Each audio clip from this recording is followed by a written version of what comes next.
مشکل حالات ہے لیکن نا امید نہیں ہونا. یونیورسٹی اور کالج کی تعلیم اچھی نہیں ہے. سب کچھ آپ کو خود ہی سیکھنا ہوگا اپنے طور پر. انٹرنیٹ پر علم کا ایک خزانہ ہے, سکلز کا خزانہ ہے, اس سے استفادہ کریں, وہ چیزیں سیکھیں جن کی مانگ ہے. اور مجھے صدر پاکستان نے تمغہ امتیاز برائے ادب دیا ہوا ہے. میرا خیال ہے کہ میرے سوا کوئی ایسا آدمی نہیں جو فیض سے ملا ہو. ایک مصرع ہے زندگی میری, ایک مصرع ہے زندگی میری, آپ چاہیں تو شعر ہو جائے. میری ਕਿਤਾਬ ਹੈਗੀ ਆ, ਉਹਦਾ ਟਾਈਟਲ ਹੈਗਾ ਦ ਸੂਫੀਜ਼ ਨਾਈਟਿੰਗੇਲ. ਪਰ ਇਹਦੇ ਵਿੱਚ ਸ਼ਾਹ ਹੁਸੈਨ ਦੀ ਕਾਫੀਆਂ ਦਾ ਅਕਸਰ ਜ਼ਿਕਰ ਆਉਂਦਾ. ਉਹਨਾਂ ਦਾ ਕਾਫੀ ਕਾਫੀਆਂ ਦਾ ਅੰਗਰੇਜ਼ੀ ਦੇ ਵਿੱਚ ਤਰਜਮਾ ਹੈਗਾ ਜਿਹੜਾ ਕਿ ਇਸ ਕਿਤਾਬ ਦੇ ਵਿੱਚ ਦਰਜ ਹੈ.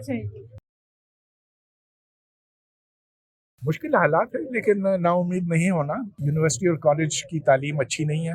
سب کچھ آپ کو خود ہی سیکھنا ہوگا اپنے طور پر. انٹرنیٹ پر علم کا ایک خزانہ ہے, سکلز کا خزانہ ہے, اس سے استفادہ کریں, وہ چیزیں سیکھیں جن کی مانگ ہے ملک کے اندر اور ملک کے باہر بھی. اور اگر باہر جانا ہے تو چلے جائیے, وہ کوئی ایسی بری بات نہیں ہے, لیکن کسی ایجنٹ کے ہاتھے نہ چڑھ جائے. السلام علیکم. وعلیکم السلام. کیسے ہیں سر آپ؟ میں ایسے ہی ہوں جیسا کل تھا. میرا نام ہے ڈاکٹر کمل فیروز اور میں پی ایچ ڈی ڈاکٹر ہوں جرنلزم میں.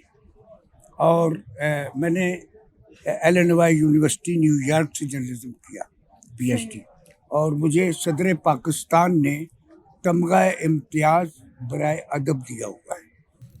اور گورنمنٹ کالج یونیورسٹی میں مجھ پر ایم فل کا تھیسس ہوا ہے.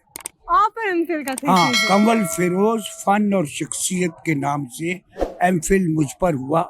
اور جس لڑکی نے کمل فیروز فن اور شخصیت تھیسس کیا ہے اس وقت کنیڈ کالج میں پروفیسر ہے, اس کا نام سارا سرفراز ہے. واو. ایم فل اس نے مجھ پر کیا. میں شاعر ہوں, ادیب ہوں, کچھ سنائیں. اور میری کچھ سنائیں شاعری آپ کی پہلے کتابیں چھپ چکی ہیں.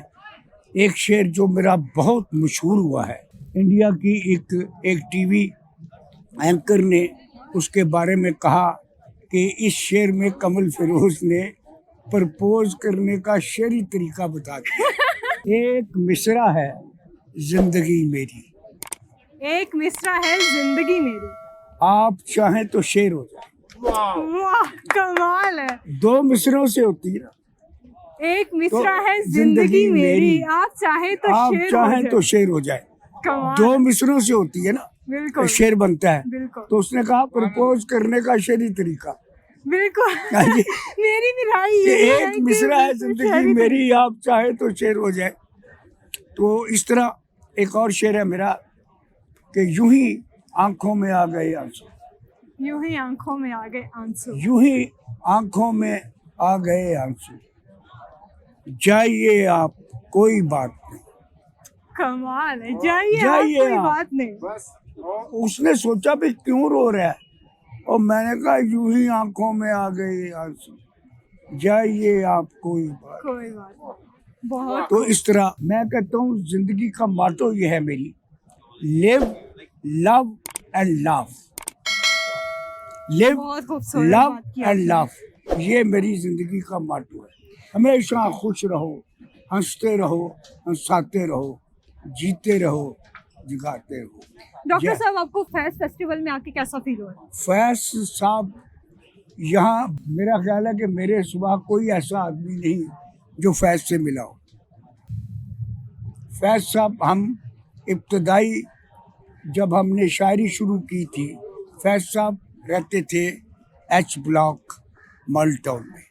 بالکل. تو ہم ان کو ملنے جایا کرتے تھے, اور پہلی دفعہ وسکی انہوں نے ہمیں پلائی تھی. میں نوشی کا ابتدائیہ ان سے ہوا.